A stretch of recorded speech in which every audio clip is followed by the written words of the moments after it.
नमस्कार। स्वत्व के डिजिटल प्लेटफॉर्म पर आपका स्वागत है। छठ की जब बात करते हैं तो राम राज्य की भी बात होती है। छठ को कहा जाता है कि यह राम राज्य का एक लघु मॉडल या लघु रूप है। जब धर्म की यात्रा बिल्कुल स्पष्ट दिखाई पड़ती है, धर्म को लोक व्यवहार में कैसे प्रशिक्षित किया जाता है, इसका उदाहरण, सबसे बढ़िया उदाहरण छठ है। बिहार के लोग पर छठ के अवसर पर 4 दिनों तक संपूर्ण समाज के आचार व्यवहार में जिस प्रकार का परिवर्तन देखा जाता है, वह इस कली काल में जादू से कम नहीं, वह इस कली काल में जादू के समान ही है। यदि साल भर हम ऐसा आचरण करते रहे तो उसे हम राम राज्य ही कहेंगे। इस अर्थ में बिहार का 4 दिवसीय छठ पर्व राम राज्य का अल्पकालिक लघु मॉडल माना जा सकता है। इस मॉडल को सामने रखकर कार्य किया जाए तो समाज में सकारात्मक बदलाव देखा जा सकता है। छठी मैया के पूजन के समय गीतों के माध्यम से हमारी माताएं बहनें जिस प्रकार की मनोकामनाएं व्यक्त करती हैं, वह सब संभव हो सकेगा उस प्रकार के वातावरण में। छठ के अवसर पर आम आदमी का जो व्यवहार दिखता है, वही भारत का धर्म है। सड़क पर कोई थूकने से भी परहेज करता है। गलती से यदि कोई सड़क पर गंदा कर देता है तो आसपास के लोग चुपचाप नहीं बैठते, उसे टोकने लगते हैं। मतलब यह कि इस अवसर पर जो सामाजिक वातावरण का निर्माण होता है, उसमें कोई गलत कार्य कर ही नहीं सकता। सूर्यवंश के महानायक श्री राम को माना जाता है। श्री राम को वाल्मीकि रामायण में धर्मवान विग्रह कहा गया है। धर्म उनके आचरण के माध्यम से व्यक्त होता था और उनकी प्रजा उनका अनुसरण करते हुए स्वतः धर्म का आचरण करती थी। गोस्वामी तुलसीदास ने राम राज्य का जो वर्णन किया है, उसकी एक झलक छठ पर्व के अवसर पर अवश्य मिल जाता है, वो भी बिल्कुल सहजता से। इसके साथ ही तप पूर्ण इस व्रत में उन्हीं परिस्थितियों की आकांक्षा की जाती है जो राम राज्य में थी। गोस्वामी तुलसीदास जी ने सूर्यवंशी प्रभु श्री राम के राजा रामराज का वर्णन किया है। अपने रामचरितमानस के उत्तरकांड में उन्होंने जो लिखा है, वह उसकी चर्चा जरूरी है। वे कहते हैं, गोस्वामी तुलसीदास, अल्प मृत्यु नहीं कवन्यु पीरा, सब सुंदर सब बिरज शरीरा, नहीं दरिद्र को दुखी न दीना, नहीं को अबुधन लक्षण हीना, दैहिक दैविक भौतिक तापा, राम राज नहीं काहू ही व्यापा, सब नर करहि परस्पर प्रीति, चलहि स्वधर्म निरत श्रुति नीति। इस प्रकार बिहार का यह लोक पर्व श्री राम को भी किसी न किसी रूप में जोड़ता है। सूर्यषष्ठी व्रत का अनुष्ठान करने वाले नर नारी का आचरण राम राज्य के नागरिक की तरह ही हो जाता है।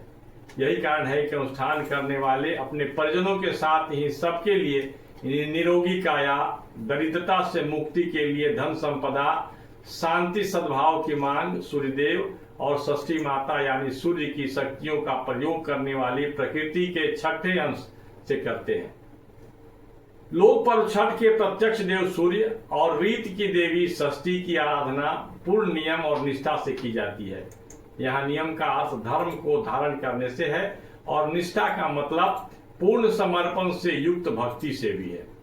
यह बात बिहार के लोगों के मन मस्तिष्क में परंपरा के माध्यम से इस प्रकार से घर कर गई है कि इस अवसर पर वे अपने आचरण में सुधार ला ही देते हैं।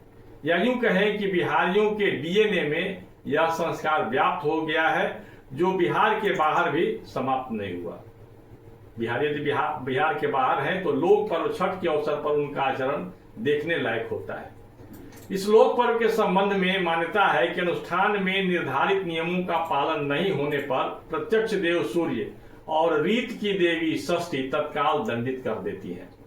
इस अनुष्ठान में व्यवधान डालने वालों को भी ये देव और देवी शारीरिक कष्ट यानी रोगी बनाकर दंडित करते हैं। इस मान्यता का प्रभाव इतना होता है कि छठ के अवसर पर लोगों के व्यवहार स्वतः धर्मानुकूल हो जाते हैं। छठ शुरू होने से लेकर पारण यानी समापन तक बिहार के शहरों में मांस मछली की दुकानें शायद नहीं दिखती। यहाँ तक कि बिना कानून के ही लोग शराब के बोतलों को हाथ से स्पर्श नहीं करते, जबकि शराबबंदी कानून के बाद भी शराब की उपलब्धता की बात सार्वजनिक है। भारतीय चिंतन परंपरा के अनुसार धर्म का अर्थ मजहब, रिलीजन या संप्रदाय नहीं होता, बल्कि 10 लक्षणों से युक्त ऐसा मानव व्यवहार है जिससे संपूर्ण अभ्युदय की प्राप्ति होती है। धृति, क्षमा, दम, अस्तेयम, शौचम, इंद्रिय निग्रह, धी विद्या, सत्यम, क्रोधो, दशकम धर्म लक्षणम। उपनिषद से लेकर मनुस्मृति तक ने धर्म के इन 10 लक्षणों को स्वीकार किया है। 4 दिवसीय छठ व्रत के अनुष्ठान में धर्म के सभी 10 लक्षण बिहार के संपूर्ण लोक के व्यवहार में दिखता है। अन्य पूजा अनुष्ठान में धर्म के 10 लक्षण संपूर्ण लोक व्यवहार में शायद नहीं दिखते। यही एक विशेषता लोक पर्व छठ को अन्य पर्वों की तुलना में अधिक महत्वपूर्ण बना देता है। कार्तिक मास के शुक्ल पक्ष की चतुर्थी तिथि को धर्म के प्रथम लक्षण यानी धृति, जो धैर्य के साथ सूर्य उपासना का अनुष्ठान शुरू होता है। प्रथम दिन के अनुष्ठान को लोक भाषा में नहाए खाए कहते हैं। इसी दिन से अनुष्ठानी क्षमा मतलब अपकार करने वालों के प्रति उपकार, दम मतलब संयम, अस्तेय मतलब चोरी न करना, शौच यानी बाहरी और आंतरिक पवित्रता, इंद्रिय निग्रह यानी इंद्रियों को वश में रखना, धी मतलब शुद्ध बुद्धि, विद्या यानी ज्ञान, सत्यम यानी सत्य और अक्रोध के संकल्प के साथ अपनी जीवन यापन शुरू कर देता है। अनुष्ठानीय के साथ उसके परिवार के लोग भी प्रयास करते हैं कि उनका जीवन परवैतीन यानी अनुष्ठानियों के अनुकूल ही हो।